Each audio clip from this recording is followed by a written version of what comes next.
Wow. Well, good morning, everybody. And thank you, Tony, for that very, very kind introduction. As the expression goes, my father would have enjoyed that, and my mother would have believed it. Well, I'm absolutely thrilled to be here with you this morning, especially at this conference because of who you are, what you represent, and also to be involved with Tony and Chet and all of you that have come together to make this great. I really am honored because of the nature of the leaders in this room. So it's a thrill to me to talk to you about this topic that I think is so vital and becoming more vital than ever before. Let me begin, if I could, with a story.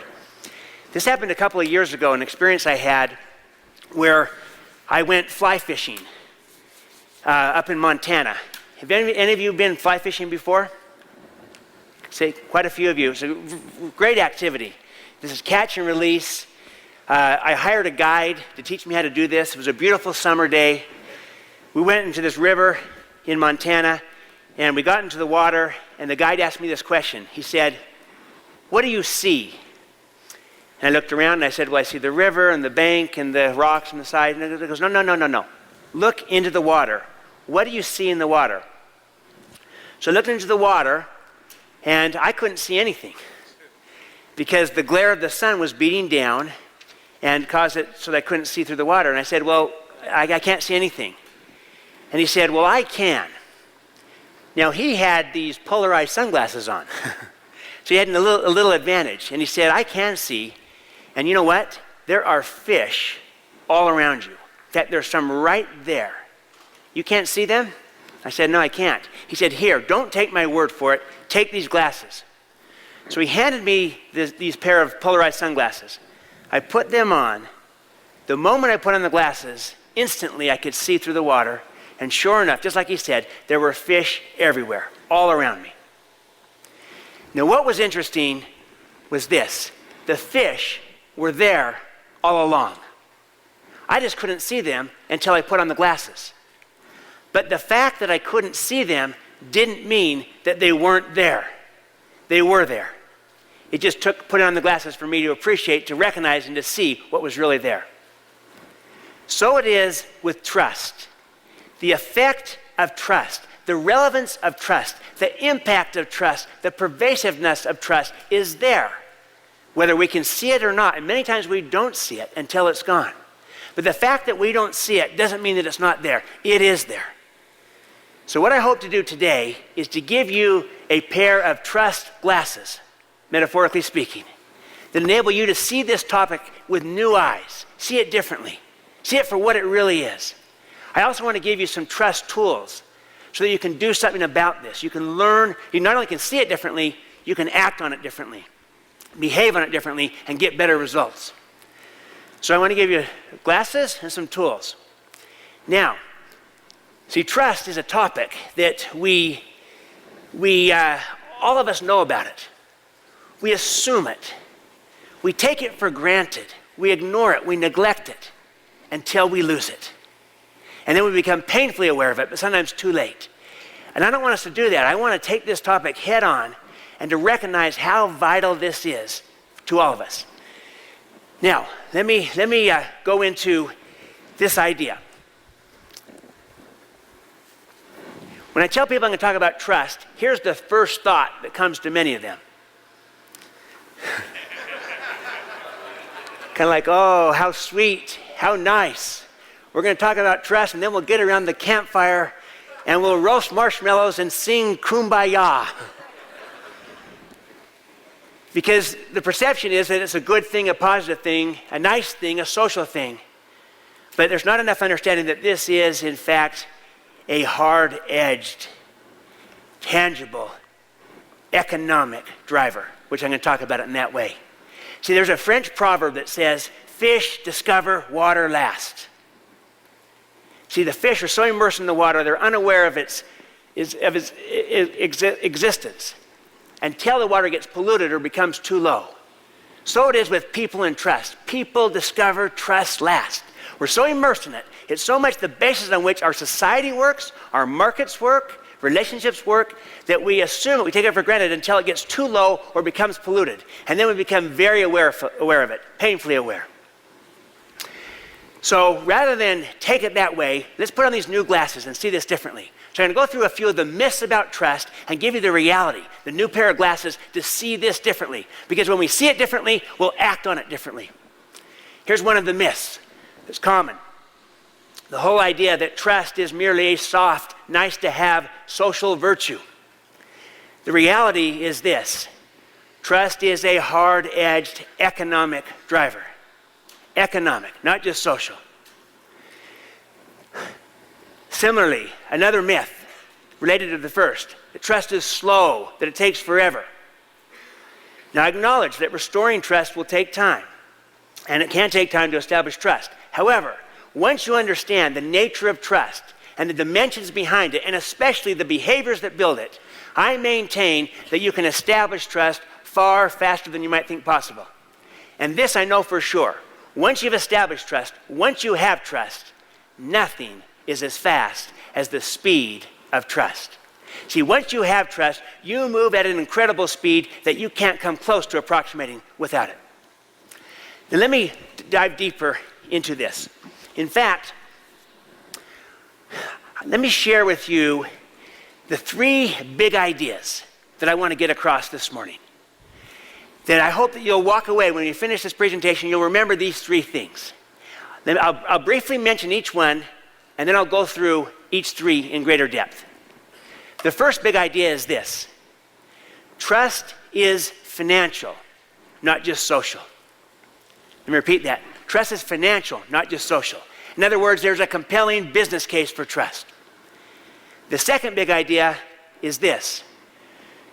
Trust is the new currency of the new global economy.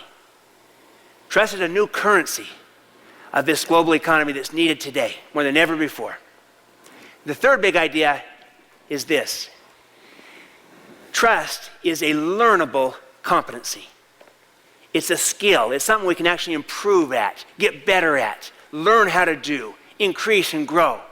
And too many people have operated from the opposite assumption that trust is something you either have or you don't, that it's either there or it's not there. That might be your starting place, but the reality is trust is something we can learn and do and get good at. And I'm going to show you how today. So those 3 big ideas. Trust is financial, not just social. Trust is the new currency of this new economy. And that trust is a learnable competency. So going into this first idea, that this is financial, not just social. See, these common myths are that it's just social. The reality, it is financial. It's about speed. It's about reducing costs. Let me illustrate. A couple of years ago, there was a merger that took place. Warren Buffett. You all know Warren Buffett. World's greatest investor. They say if you would have invested $1 in his company, Berkshire Hathaway, that dollar would be worth almost more than any other investment you might have made over an extended period of time. Great track record. You look at his results. They're extraordinary over an extended period of time. He also has a great brand, a reputation. He's known for being credible, for being highly trusted. Second wealthiest person in the world. I don't know how long he'll remain there. He just donated recently $30 billion to the Bill and Melinda Gates Foundation for the eradication of diseases around the world. So Warren Buffett, he goes in and he's acquiring a company from Walmart called McLean Distribution. McLean is in food services. They're big, $23 billion in revenue. So this is not a little deal. This is a big deal taking place. Here's how Buffett described doing this deal. He wrote about it in his annual report as follows. He said, to make the McLean deal, we had one single meeting of about 2 hours. We then shook hands. 29 days later, Walmart had their money. We did no due diligence. We knew everything would be exactly the way that they said it would be, and it was. So here's this big deal of these public companies happening in 29 days with no due diligence. Now, I used to work for a short period of time in investment banking many years ago. Don't hold that against me today. But many years ago, and I can tell you this, that deals of this size would typically take you 6 months to close, maybe even a year. And you'd typically spend millions of dollars in due diligence with accountants, attorneys, auditors, bankers, etc., verifying and validating the data. And all of that is considered good practice, and it generally is. But in this case, because there was high trust, because Buffett was so credible, so trusted, and he extended that trust to his new partners, he's able to go in and with that trusted relationship, do a deal in less than 1 month instead of 6 months to a year, and with no due diligence cost instead of spending millions in due diligence. Now that is what I mean by the speed of trust. You can't do that kind of deal without trust, or it'd be foolish to try. But with trust, it becomes a possibility. Nothing is as fast as the speed of trust. Let me tell you part 2 of this story. I shared this one time with a group of leaders, and afterwards, someone came up to me and said, "So Warren Buffett acquired McLean in only 29 days with no due diligence." I said, "That's right." He said, "Well, let me tell you my story. My company also was acquired by Warren Buffett." I said, "Really? Tell me more." He said, "Aha. He did our deal in 28 days." He was thrilled to point out it was 1 day faster. I said, "Really? Tell me more." He said, "It was remarkable." He said, Buffett met with them. It was the first time they were meeting in person. He'd already assessed the business. And he asked them a couple of questions. This is what this CEO reported to me. He said, Buffett asked him, "Are these financials accurate?" "Yes, they are." "Can I trust them?" "Yes, you can." "Can I trust you?" "Yes, you can." You see, if we can trust each other, everything can work. If we can't, let's not do a deal, no matter how good it looks on paper. "Can I trust you?" "Yes, you can." They shook hands. 28 days later, the deal is done. No due diligence. The speed of trust. Nothing is as fast as the speed of trust. Now, I like to give this story of Warren Buffett because his track record is so strong, so credible. He's all about results. And yet one of his key philosophies is this whole idea of deserved trust. It's the operating philosophy of Berkshire Hathaway, that they start on the premise that you deserve trust until you prove otherwise. And as a result, they get rid of what they call the craziness of people checking people, checking people, checking people, checking people. And they move at an extraordinary speed, low cost, high efficiency. Now, Buffett is so respected in business that, again, he takes this idea of trust and gives it a harder edge. It is a way of doing business that creates enormous value because of the increased speed and the lower cost. And that is economic. That is financial. And you can measure it. Let me tell you a couple more myths that are common that get in the way. Here's one. Trusting people is too risky. There's some truth to this, like there is in most myths. There is risk in trusting people. I'll acknowledge that. But we also need to be aware of this reality, that not trusting people is often the greater risk. Yeah, there's a risk in trusting, and there's a risk of not trusting. Just compare in a relationship, on a team, in a culture, in a company, with a partner, with a customer. When there's distrust, what happens? How redundancy gets built into the system because people don't trust each other. And then bureaucracy with excessive rules and regulations, policies and procedures because there's distrust. And then politics enter into the culture and everything slows down. And then you see people becoming disengaged because of this bureaucracy and they're not trusted. People want to be trusted when they're not. It disengages them. Then you see the turnover of people, especially the top performers, because they want to be trusted and they'll go to a place where they are trusted. You also see the turnover of customers and suppliers and distributors and other stakeholders, investors, because again, they also want trust, and without it, they go elsewhere. Finally, you'll even see fraud and the like because of distrust. So yeah, there's a cost in trusting, there's a risk in trusting, there's a risk in not trusting. We've got to learn to be smart about this. And to balance this out, what I call smart trust, the whole idea of trust and verify. But you lead out first with trust. You add to it the verification. That sequencing is vital. So I'm not advocating a blind trust where you just indiscriminately go out and trust anybody and everybody. That's not very smart, especially in today's world. And I'm not advocating that. That's being gullible, a blind trust. But I'm also not advocating that we swing the pendulum the other way completely, where because you've been burned or disappointed before in trusting someone, that you now no longer trust anybody. And I've seen many managers do that. They say, hey, you can't trust anyone but yourself, especially sometimes many entrepreneurs. You can only trust yourself. Well, there's maybe in some ways less risk to that, but in other ways there's more risk because of all the implications of that, all the consequences of that follow when there's distrust. So we got to learn to find this happy balance, this third alternative, smart trust. Trust and verify. It's neither extreme, neither the blind trust nor the distrust. It's the third alternative, smart trust. Finally, let me mention another myth that's pretty pervasive, and that's the whole idea that you can't teach trust. That this is something that you either have or that you don't have. It's either there or it's not there. Common perceptions. I was with a Fortune 500 company recently, and they got this feedback where they measured trust within their organization. And the CEO looked at this, and the data showed that the trust was very low up and down the organization. And his reaction was this. He said, "That's disappointing because we can't do anything about this. You either have trust or you don't. We don't have it, nothing we can do about it." And I said, I disagree with that. Actually, you can do a whole lot about this. In the same way trust can be destroyed, it can be grown, it can be built, it can be created, established, it can be extended, it can be restored. And you can get good at this, and we'll show you how. The reality is that you can teach this. You can learn this. You can apply this. You can understand this. You can deconstruct it and then reconstruct it. You can actually turn it into your greatest strength and competency as a leader, and that of your company. The ability to engender trust, to create trust, to extend it, and where needed, to restore it with all your different stakeholders. And doing that pays enormous dividends, which we'll talk about in just a moment.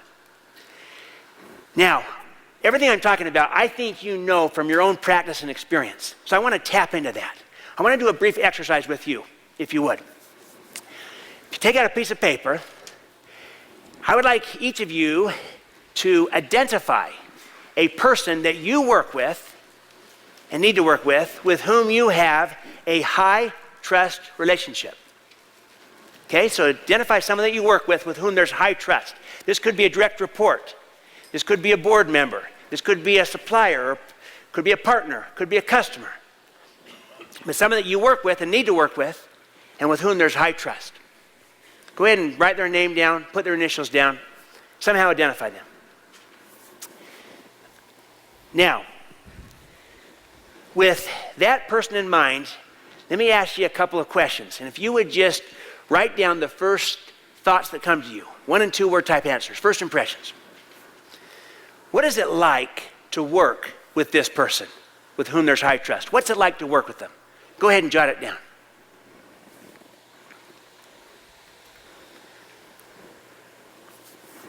What's it like to communicate with them?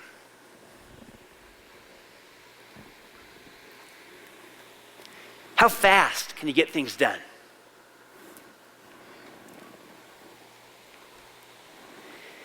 And what kind of results are you able to achieve together?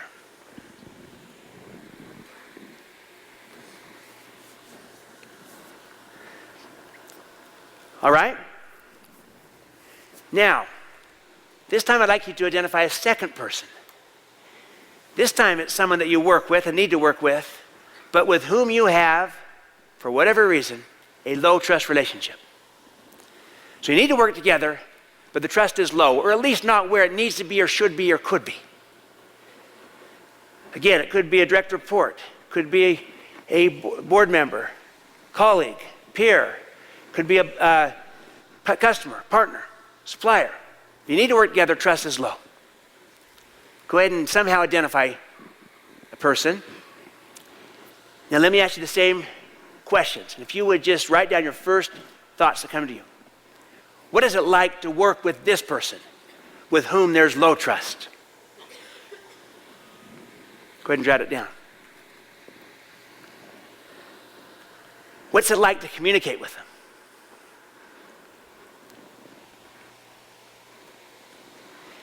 How long did it take to get things done?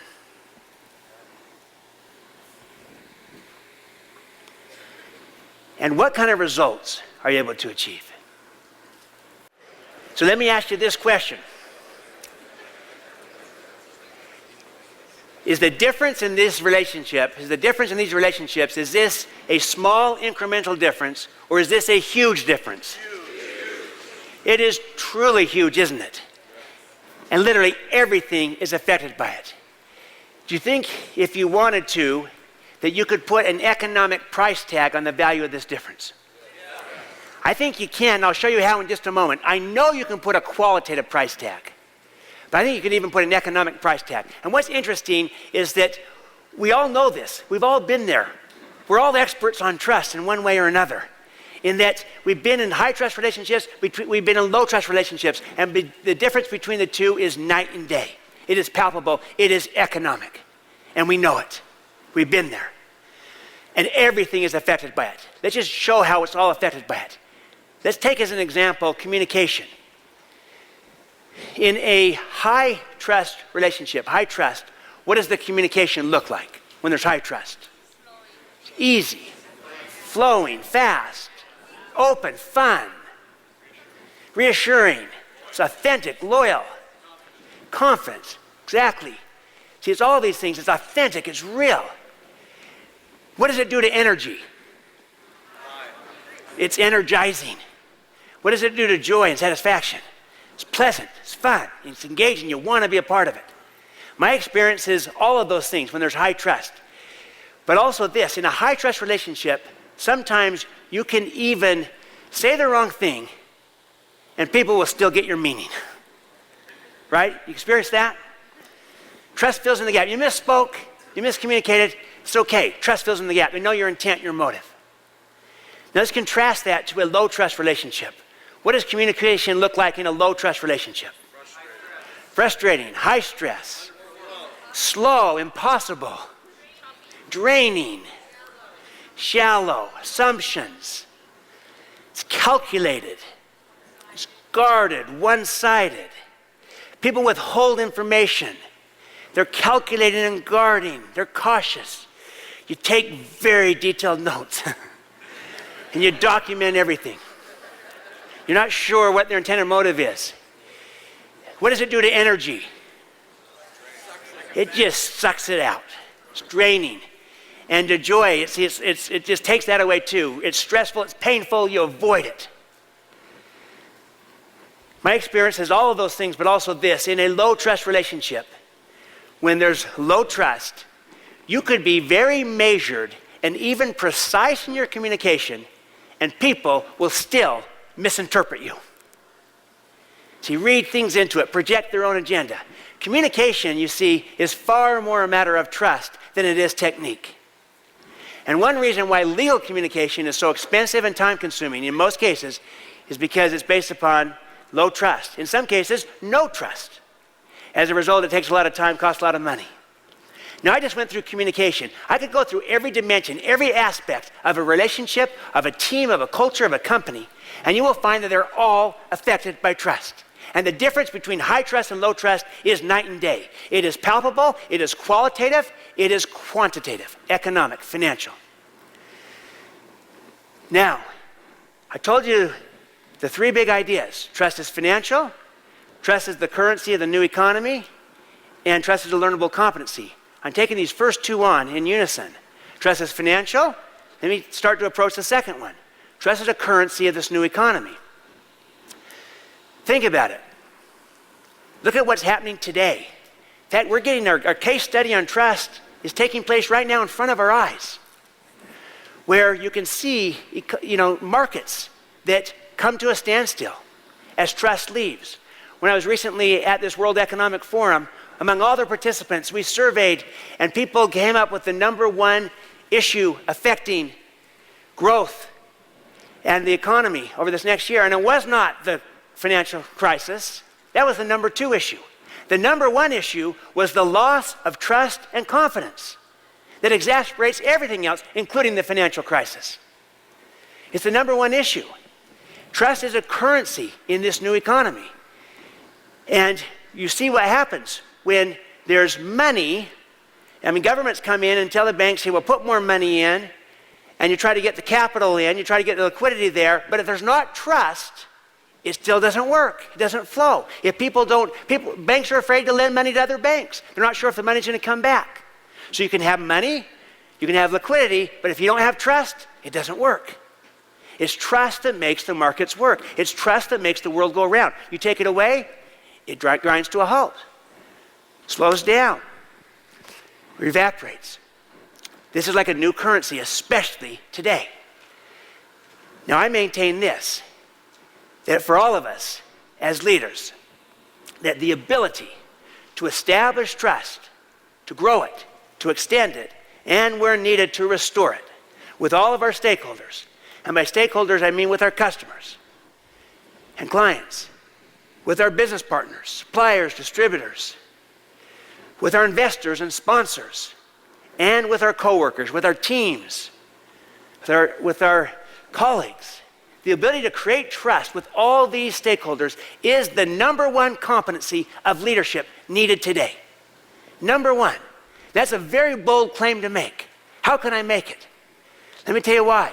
3 reasons why this is so vital today. The first is, look at the nature of the world today. It's an interdependent world. It's being called the collaborative society, the collaborative economy. Everything is interdependent, connected. We're seeing it happen right now with this global financial crisis. It's connected. Everything is tied together. It's based upon relationships. It's based upon collaboration, based upon partnering. All those things, interdependence, collaboration, relationships, partnering, they die or they thrive based upon trust. Its absence or its presence. It's the very nature of our society today. Here's another reason why it's so vital. It's because there's so much noise and clutter out there. And there's going to continue to be more noise and more clutter, not less. So many sources, so many brands, so many people to look to. What does a consumer do? What do people do when there's so much noise and clutter? Who do they turn to? What happens is people turn to a source that they can trust, to a brand that they can trust, to a leader that they can trust, to a company that they can trust. And that trust cuts through all that noise and the clutter. And it's not going to go away. It will only multiply. Trust cuts through it. It's a huge advantage. That was the second reason. Here's the third reason why it's so vital. And that is because trust affects everything else. When you have high trust, it's like a performance multiplier that makes everything else that you do better. It's a rising tide that lifts all boats. And the data on this is overwhelming.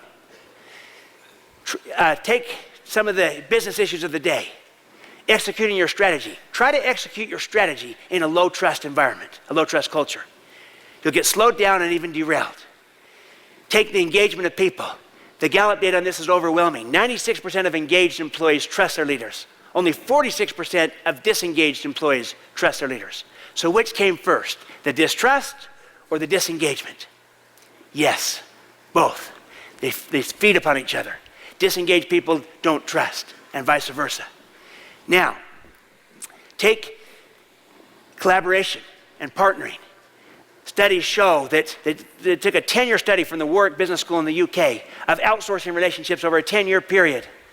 And those that were based upon trust and relationship of trust, instead of based upon service level agreements in the contract, outperformed those by up to 40%. They called it the 40% trust dividend. You take innovation. Tony's been talking about innovation.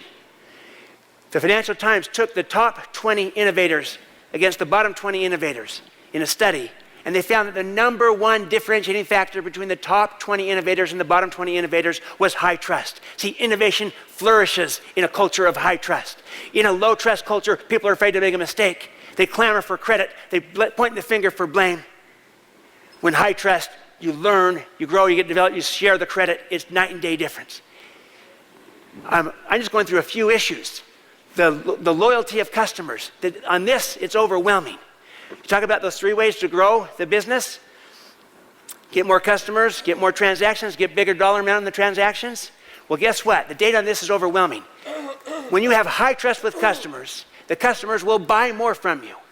They'll refer more business to you, and you will get more customers. They'll be more loyal to you. They'll give you the benefit of the doubt. They'll buy more frequently, and they'll buy in larger amounts. Every measure moves up with trust. It's a rising tide. It truly lifts all boats. We could go on and on and on. In every dimension, every aspect, trust is a performance multiplier. Now, the opposite, low trust, is a destructive tax. It takes down, it causes you to lose the value of everything else that you have that's otherwise good. So why is this the number one skill to work on? It's because by getting good at this, It'll make you better at everything else that you need to do. When you're trusted as a leader, when your company is trusted as an enterprise, everything else that you do is viewed through that lens and seen and perceived differently than when you're not. When you're distrusted, for whatever reason, everything that you do is diluted, discounted, taxed. So this is vital because by getting good at this, it makes us better at everything else.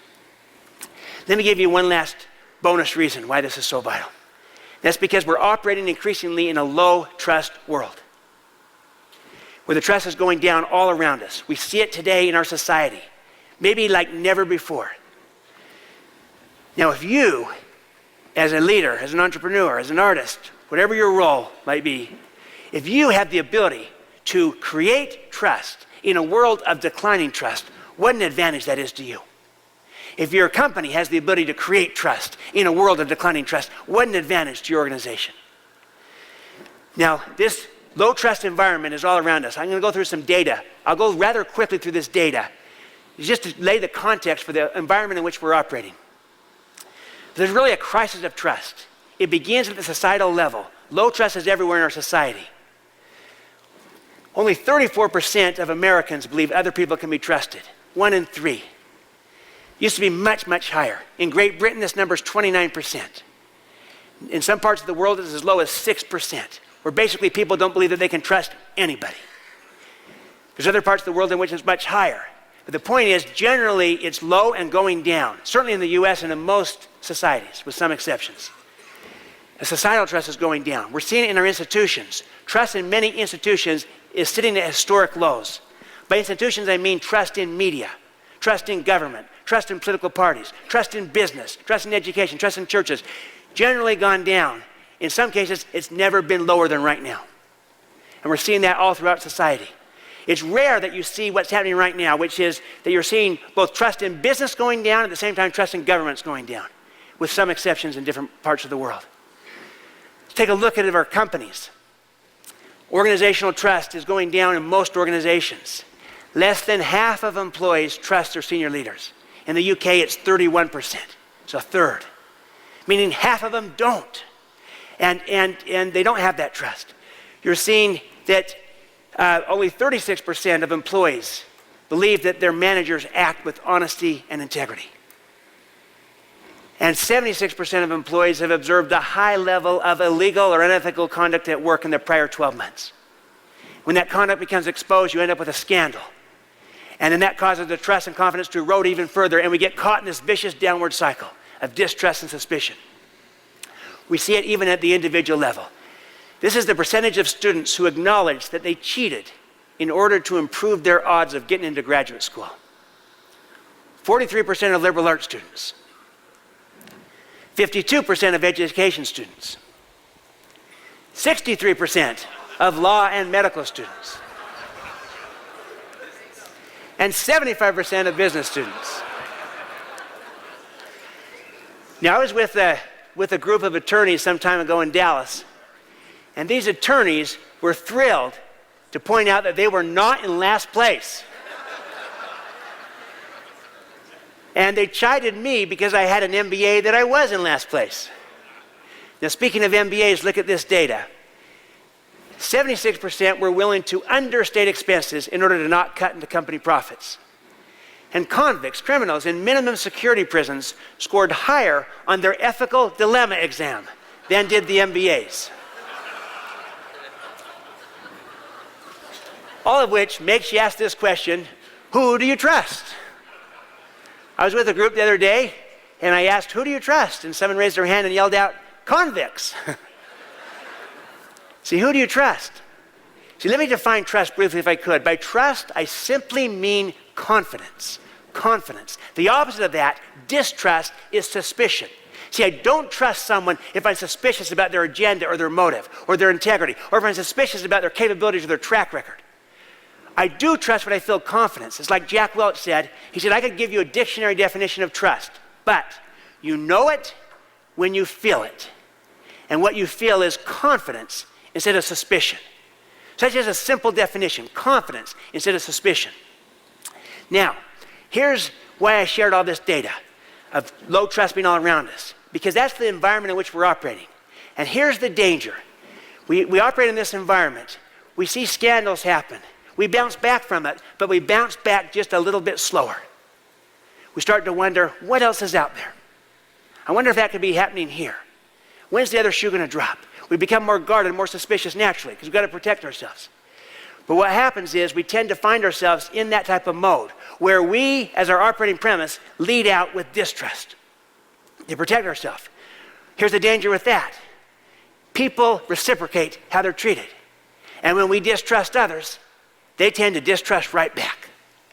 And we could actually find ourselves contributing to the very thing that we fear and get into a vicious downward cycle of distrust and suspicion, creating more distrust and suspicion.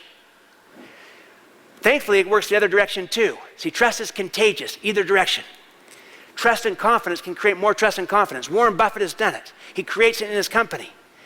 Richard Branson's done it. Many people have done it. They create trust and confidence, and it feeds upon itself. And people respond to it. They rise to the occasion. It brings out the best in them. It's the highest form of human motivation, to be trusted. And it inspires people. And they rise, and it becomes a virtuous upward cycle. So it can go either direction, either path. But around society, it tends to be going down. So we need leaders, we need entrepreneurs, we need artists, we need people that know how to counteract this, that know how to create trust in a world of declining trust, that create companies that are trusted in a world in which you don't know who you can trust. What an advantage to you as a business owner, as a leader in those type of settings, when you can create that. What an advantage. So this is an important question. Who do you trust? We ask it. We answer it every day. But, my friends, I'll give you an even more important question to ask and to answer. Is to put a mirror up to this one. Who do you trust? And ask this. Who trusts you? It's not just who do you trust, but who trusts you? Do your colleagues trust you? Does your team trust you? Do your partners trust you? Does your company trust you? Does your customers trust you? You might even extend it. Does your family trust you? Do you know the answer to this? Could you know? Should you know? Does it matter? I suggest it does matter. If it were just social, you might say, hey, it doesn't matter. Trust is low, but I can live with that. I'm arguing it's not just social, it's financial, and therefore it matters. Let me share with you a simple formula that will help you quantify the economics of trust. Trust always affects two measurable outcomes, always. Speed and cost. And here's how the formula works. When the trust goes down in a relationship or on a team, or in a company, in a culture, with a customer, when the trust goes down, the speed will go down with it. Everything will take you longer to do, and the cost will go up. Everything will cost you more to do because of the many steps you have to take to compensate for this lack of trust. Now, this is a tax, a low trust tax.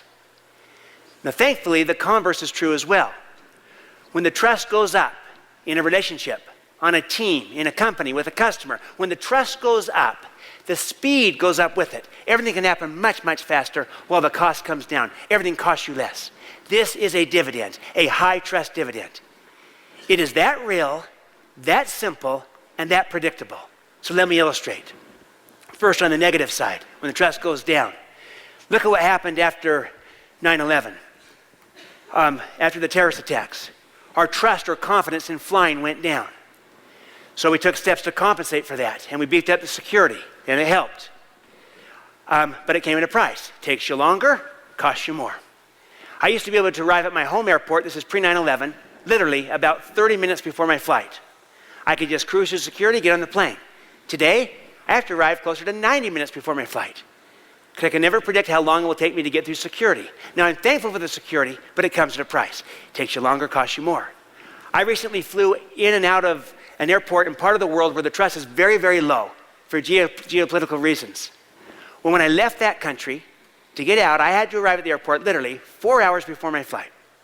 My bag was then unpacked and repacked a couple of times, and I was interrogated a couple of times, and I was treated like everyone else was being treated, but the trust was so low, they had to take great steps to compensate for the lack of trust, for which I was thankful, but it came at a price. It takes you longer, costs you more.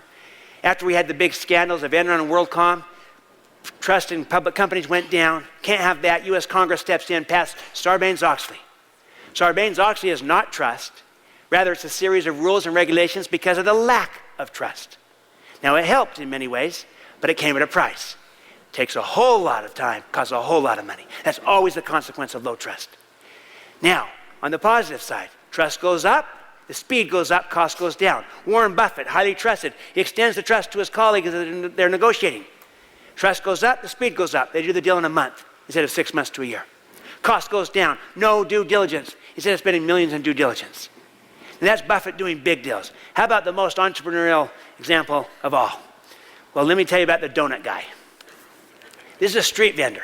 He sells donuts and coffee to passersby as they go into the office building in the morning. He's got a great location outside this huge office complex. Because of his location, he's got these long lines of customers that gather to be served. He notices that a lot of the customers, maybe half of them, are literally leaving the line because they don't want to wait any longer and going in straight to the building. He also notices that what's taking him the longest is making change for his customer. That's his bottleneck.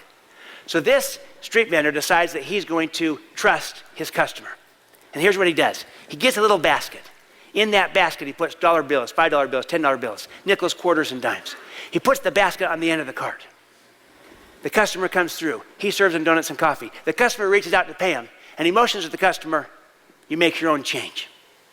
So the customer goes down to the end of the cart, and on their own, into the basket, they make their own change. Now, there's some risk in that, right? Because maybe they make the wrong change accidentally, or worse, purposefully.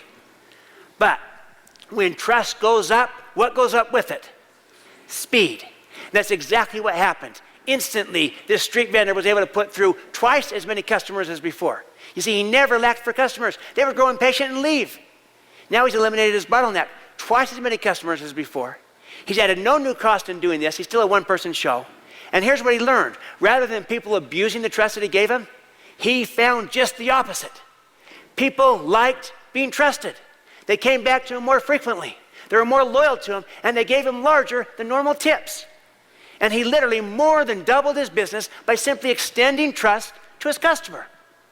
Just a very simple illustration of the economics of trust, and it's always taking place. When you increase trust in any relationship, with any customer, on any team, you'll increase the speed and decrease the cost, and that is financial. You can quantify it. The economics are real. In fact, the data on this, again, is overwhelming. High trust is a dividend just as surely as low trust is a tax. Watson and Wyatt study showed this. High trust organizations outperformed low trust organizations by 286%. That's nearly 3 times in total return to shareholders. A 3 times performance multiplier. You take a look at the 100 best companies to work for done by Fortune magazine in conjunction with the Great Places to Work Institute. To be on this list, you have to have high trust. It's 60% of the criteria. That's what defines a great place to work, is that there's mutual trust. These companies outperform the market by 416%, 4 times in a 7-year study. Between 3 and 4 times is what this multiplier is when there's trust. We see it in schools as well. Tony Brick of Stanford, his data shows this. High trust schools have a 3.5 times greater probability of increasing test scores than do low trust schools. You see it in every dimension and aspect of life. Robert Putnam's data shows that people who trust more, they live longer and they're healthier. It's a dividend in everything. This is financial. Now, I'm equally excited that it's also that it's social as well. See, the quantitative is the financial side. The qualitative, trust always affects energy and joy. And when the trust goes down, so does the energy and so does the joy. When the trust goes up, up goes the energy, up goes the joy. This is qualitative, this is quantitative. This is the right thing to do, this is the economic thing to do. It's the convergence of both. This is an idea whose time has come, the speed of trust. Nothing is as fast as the speed of trust. Nothing is as energizing as relationships of trust. Now, that brings us, I've hit these first 2 points, that trust is financial, not just social, and that trust is the currency of the new economy today because of how it makes everything else work and go and how it affects everything else. Now that brings us to the third, that trust is a learnable competency. And that brings us to this important question, the how-to question, which is how do we create a trust dividend instead of paying a tax? If we're getting taxed now, how can we reduce the tax? How could we eliminate it? Better yet, how could we convert the tax into a dividend? If you're already getting a dividend, if you're already trusted, How could you double the dividend? How could you triple it? How could you increase it by 10 times? So no matter where you're at, whether it's high trust, medium trust, low trust, how could you improve this? How can you get this performance multiplier working for you instead of destructive tax against you? And how could you multiply the multiplier? So let me go through a brief framework. I'm going to get into the tools now. And all I'm going to be able to do in our time together is give you the basic framework and outline. You can go far deeper in this if you're interested. But here's a framework. I'm going to use a metaphor of the ripple effect, where the drop of water comes down and then the waves go out, the ripples go out. There are two dimensions to trust, two sides of trust that are always present, that are vital. The first we understand intuitively, and that is character. We trust people who have character. People trust us for our character. Again, that makes intuitive sense. But there's a second side that's equally important, equally vital, that sometimes we don't think about. But that is competence. We also trust people who are competent, and people look to us and trust us because of our competence. It's really the combination of both character and competence that makes a person and makes a company trusted. If you have one but not the other, it'll be insufficient. Character trust alone is insufficient. Competence trust alone is insufficient. You need both. I learned this the hard way many times in working with people. You got to have both. Not enough that they're honest. They also have to be able to perform. If they can perform but they're dishonest, that doesn't work either. We all know people that maybe are in either camp, high character, low competence, or low character, high competence. You got to have both. The character is a constant, always needed. The competence also is a constant, but it's tied to the job to be done, because none of us are perfectly competent in everything. As an example, my wife recently had to have some surgery, medical surgery. Now, I love my wife, and my wife loves me back. But when it came time to do the surgery, she didn't ask me to do it. And why not? Because I'm not competent. I'm not a doctor. So she trusted me, but not to do surgery. You can see how the confidence is tied to the job to be done. When you have both character and competence, that gives you extraordinary power. Now, here's how this ripple effect works. The drop of water comes down and the waves go out. The first wave, where this begins, is with yourself, self-trust. And this really means answering two key questions. First, do I trust myself? Do I trust myself? And second, do I give to others a person they can trust? Do I give to others a leader they can trust, an artist they can trust, an entrepreneur they can trust? So do I trust myself, and do I give to others a person they can trust? You start with yourself always. Then the wave ripples out. The ripples move on. The second wave of trust is relationship trust. This is now building trust with other people. You can see why you start from the inside out, why you start with yourself, because you'll have a hard time sustaining trust with other people if at the end of the day you don't really trust yourself. You then move out further into the organization, the team, organizational trust. See, too often people kind of skip the first two steps and go right to this one.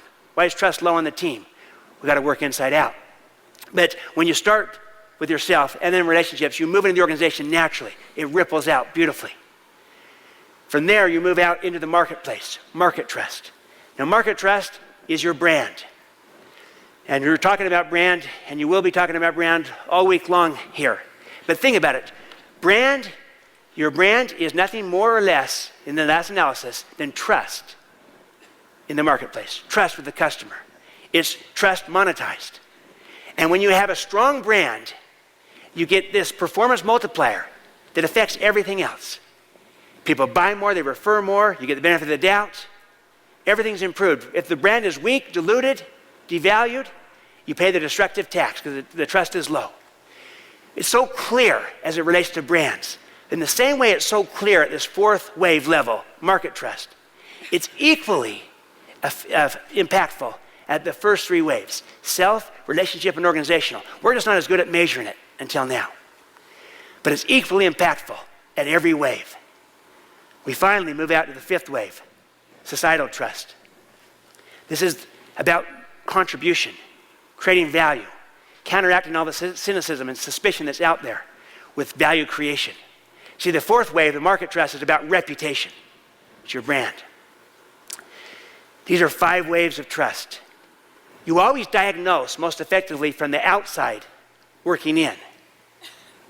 But if you want to change, you want to develop, you want to transform, that's always done best from the inside working out.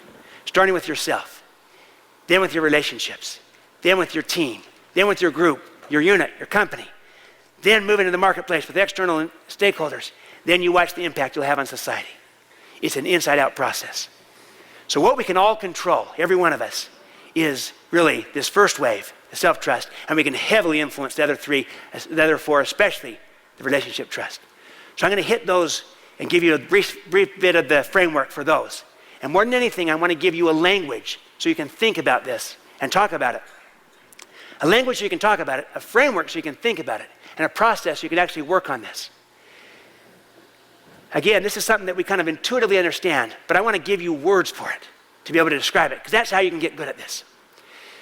As I do this, I'm going to go through what I call these the first wave, self-trust, which is all about this key principle, and that's credibility. Credibility comes from the Latin term credere, which means to believe. Credibility is the foundation on which all trust is built. In the long run, we'll never have more trust that we can sustain than we have credibility. This is the base. This is the foundation. Warren Buffett is able to build trust very fast because he's so credible. He comes in, he's already on third base. He's already almost there because he's so credible. So credibility precedes you. And it precedes your business as well. It enables you to build trust and build it fast. It is the foundation. Self-trust, the key principle, is credibility. I'm going to describe how this is built. And there are four cores or four dimensions of this credibility. I'll use one last metaphor here. That is of a tree. You have the root system and the trunk of the tree. That's the equivalent of character. Most of it's beneath the surface, some of it's above, but most is beneath. By itself is insufficient. A tree stump is good to sit on, but not good for other purposes. You also have the branches and the fruits of the tree, far more visible. That's the equivalent of competence. See, competence tends to be far more visible to most people. But if you have competence but no character, there's no roots. When the storm comes, that tree will blow over, even though you might get away with it for a while. What we're looking, of course, is this combination of character and competence.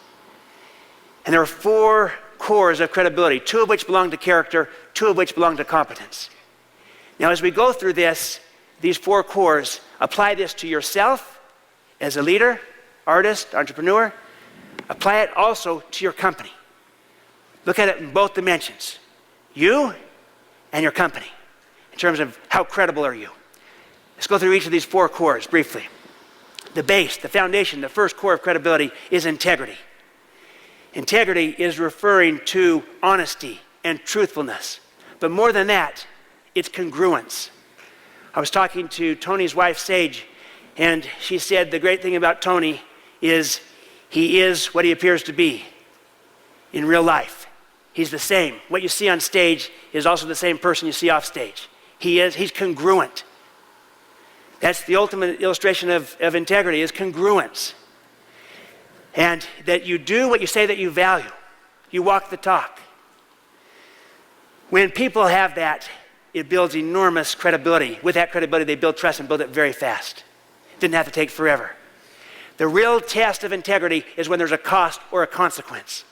You see, it's easy to have integrity when there's no cost or consequence. Let me give two brief illustrations. John Huntsman, Sr., was in Huntsman Chemical, self-made billionaire, was selling 40% of a division of his company to Great Lakes Chemical. And the CEO of that company was named Emerson Campen. John Huntsman, they went in, they negotiated, they shook hands on a deal, $50 million for that 40% stake. They shook hands. The ball was in the other party's court to turn around the documents and get everything done. They got distracted with a bunch of stuff that came up. Several months went by. The market conditions changed dramatically. More months went by. In all, 6.5 months went by. The deal was supposed to be done quickly. The other party had dropped the ball. They had, they had shooken hands on a deal, but it's been 6.5 months. In the meantime, the market's changed so dramatically. Here's what's happened. The prices of raw materials have gone way down. That's the biggest input into a chemical company.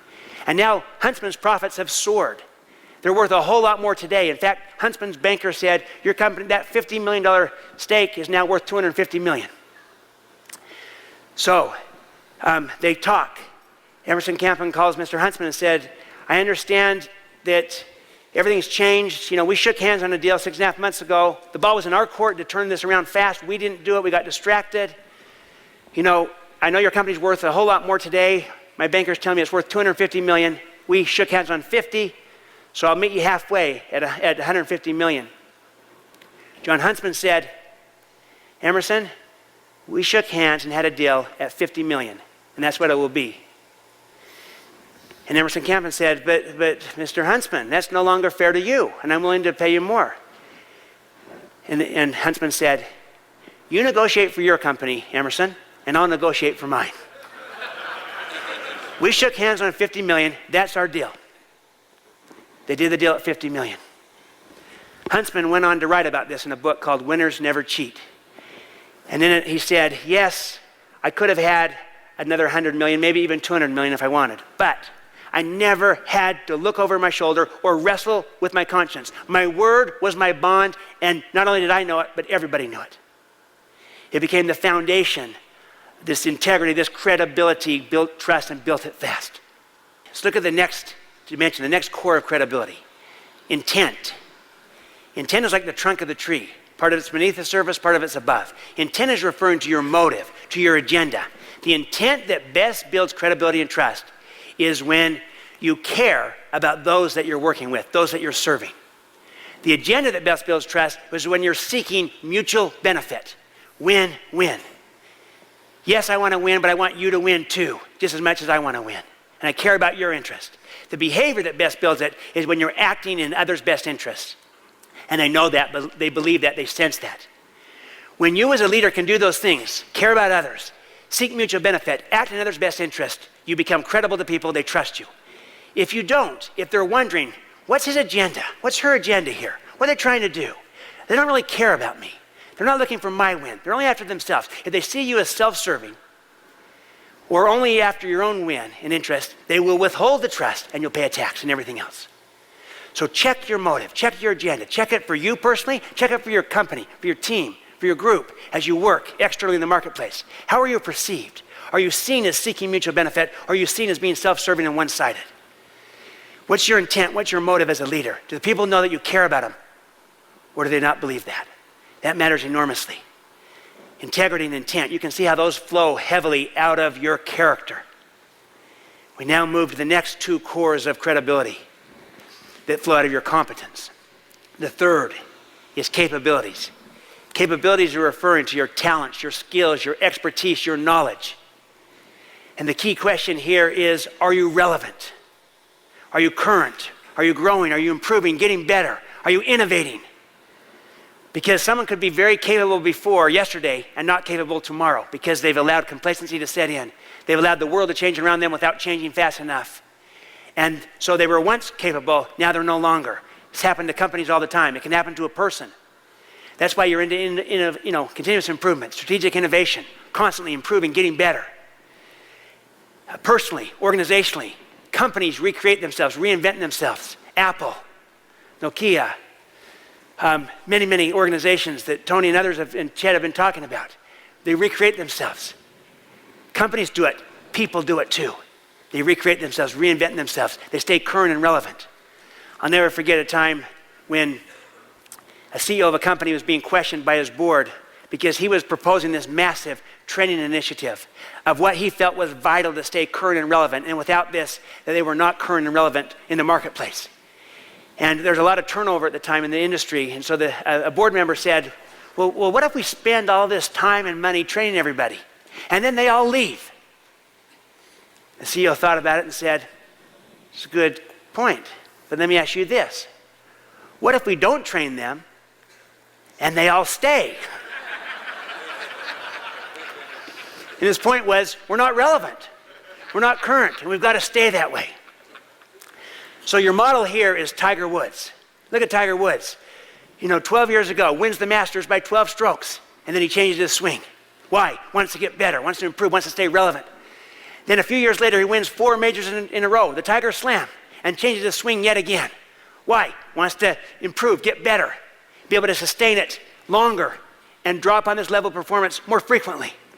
He's always improving, always getting better. He's keeping those capabilities current and relevant. Finally, the fourth core or dimension of credibility is results. It's like the fruit of the tree. See, capabilities are the branches that produce the fruits. Then there's the results. That's your performance, your past performance, your current performance, because people project upon you future performance based upon what they've seen. And when they see a track record of results, that gives them confidence that it will continue. The best predictor of future performance is current performance. It's not the only one, and it can be changed, but it's one that people default to. So you got to give them something. You got to give them a track record. Or in many cases, we have to create a track record. That's okay. We can do it. But this results matters.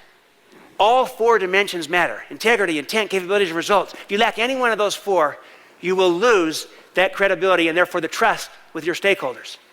I learned this the hard way. Let me illustrate. This happened when I first got in as the CEO of Covey Leadership Center. Here's the situation. I'm brand new on the job. Within 10 days, we're meeting with the bank. 10 days on the job. We are in violation of the covenants with the bank. Maybe some of you have empathy, been there. And the company had been growing. We had high growth, so we had a good value proposition for customers, but we did not have a good business model. We were not profitable. We had high growth with low margins, or even no margins. We had a lot of debt. We had no outside capital, no equity. Do the math on that. A lot of growth with no margin, no outside capital, and a lot of debt. We're going to grow right out of business. And we are in serious violation with the bank covenants. So 10 days in the job, the bank says, we're going to pull the line of credit. I said, well, you can't do that. You know, give us an opportunity here. Give me an opportunity.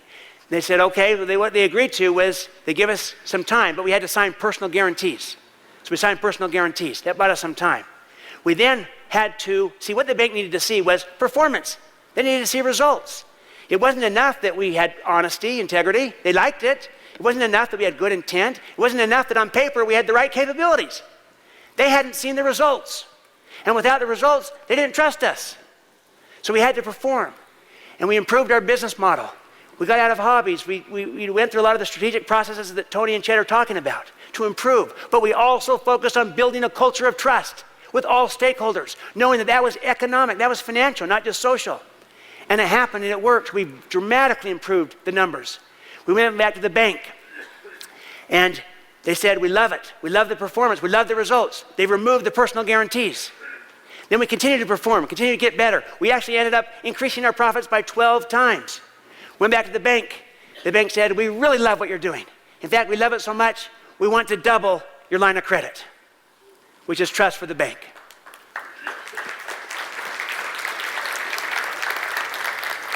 The point is, it was the results that converted the cynic. It wasn't enough to talk about it. We had to do it. We had to perform. And when we did, the trust followed. Now, look at those.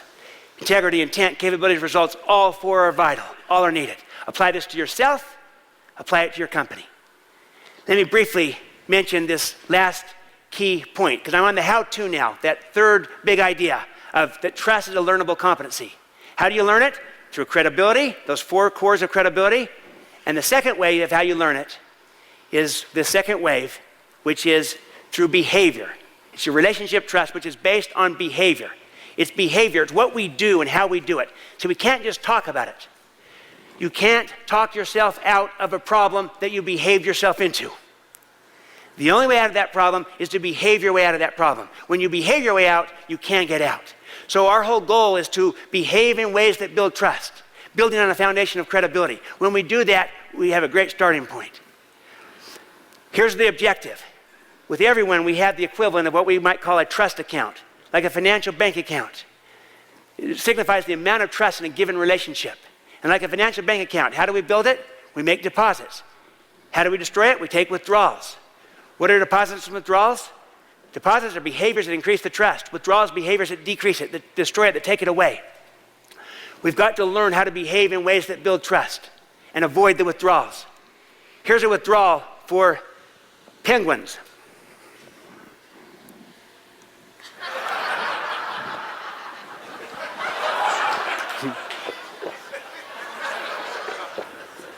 He just keeps doing that.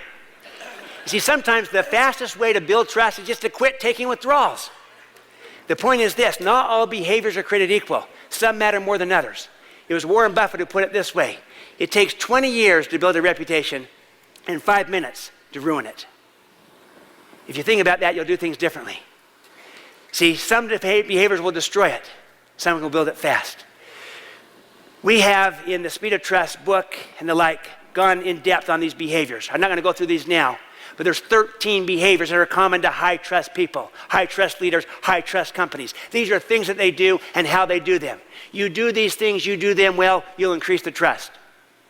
You avoid these things, or you do the opposite of them, or the counterfeit, you'll destroy it. Let me give you just a couple of illustrations. One of the behaviors that builds trust is to talk straight. Talk straight. That means you're open, honest, real candid. The opposite of that is when you talk crooked, which is called lying. It's pretty obvious, right? See, the behavior and the opposite are obvious. They're common sense. But what is common sense is not always common practice. In fact, it's usually not. The real danger to some of these behaviors is what I call the counterfeit behavior. And the counterfeit behavior to talking straight is when people spin. It's when they twist, when they manipulate, when they posture. It's when they technically tell the truth, but they leave the wrong impression. That happens, people don't trust. Creating transparency is another behavior that builds trust. Transparency means openness, light, I can see through. The opposite of that, I obscure, I cover. The counterfeit is when people operate with hidden agendas. That obscures the trust.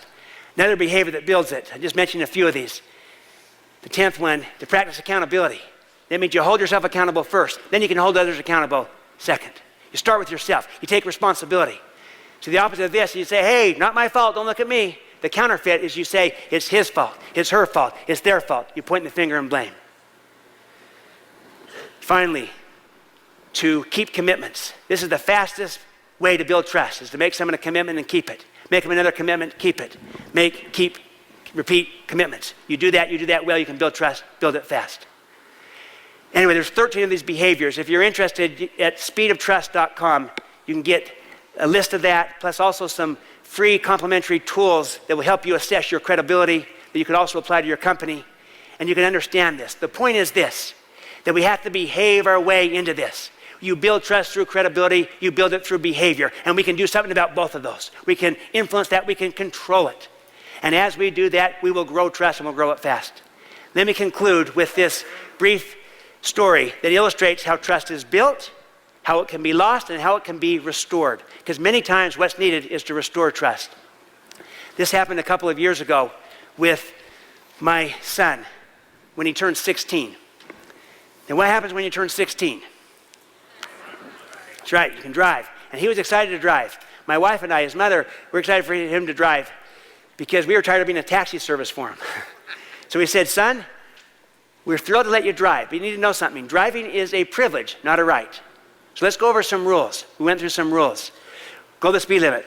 Be safe. Wear your seatbelt. Obey the laws. You got it, son? Yeah, got it, Dad. Got it, Mom. Are you clear on the rules? Because if you violate these rules, you'll lose the privilege to drive. Don't worry, he said. All right. Well, everything was great for the first month. Then about a month into it, I'll never forget, it was a Friday night, midnight. The telephone rings. My wife, his mother, answers the phone, and I hear her say these words. Well, I'll let you talk to his father, officer. And she hands the phone to me, and sure enough, it's the police. My son has been pulled over for speeding, excessive speeding, as in going 83 miles an hour in a 25 mile an hour zone. Now, there was no alcohol, no drugs, anything like that involved. He's a good kid, he just had bad judgment, teenage judgment. He later said, well, Dad, I was just trying to get home for curfew and I had to go really fast.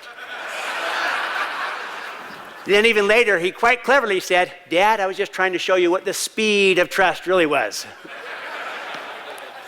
Well, that was clever, but not good enough. So we played this thing out, went to court. The judge fined him $555. We made him pay the fine. He had a summer job, took almost all of his savings. But then what happened next was even harder. The judge did not suspend his license. Did not. But guess who did? That's right, we did, his parents. And why did we? Because we wanted him to trust us. And we felt like if we didn't suspend his license, he wouldn't trust us, and neither would his brothers and sister. Well, that was hard on him, and it was hard on us. But after a while, he came back and said, Dad, I'm ready to drive again. I said, are you clear on the rules? Dad, I've never been more clear about anything in my life, he said. And I said, great, we trust you to drive again. Here's the happy ending. It's been 5 years. He's been a model driver ever since. How do we know? We observe, we see, but we also hear from his friends and from his friends' parents. When they're going somewhere and their parents ask, where are you going? They might say, don't worry, Dad, or don't worry, Mom. We're going with Covey. And that means we're going the speed limit, we're wearing seatbelts. Believe me, it is no fun at all. But he has earned that reputation. You see, he has behaved himself out of the problem he behaved himself into. And the trust is not only back to where it was, it is higher than it ever was. You can restore trust, and you do it through credibility and through behavior. My friends, nothing is as fast as the speed of trust. Nothing is as profitable as the economics of trust. Nothing is as central to leadership as relationships of trust. It's truly the one thing that changes everything.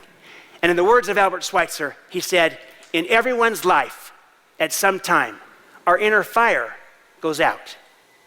It is then burst into flame by an encounter with another human being. We should all be thankful for those people who rekindle the inner spirit. When we extend trust to another person, we rekindle the inner spirit, both theirs and ours, and we can produce an extraordinary dividend, the speed of trust. I thank you so much, my friends. It's been wonderful to be with you. Thank you very much.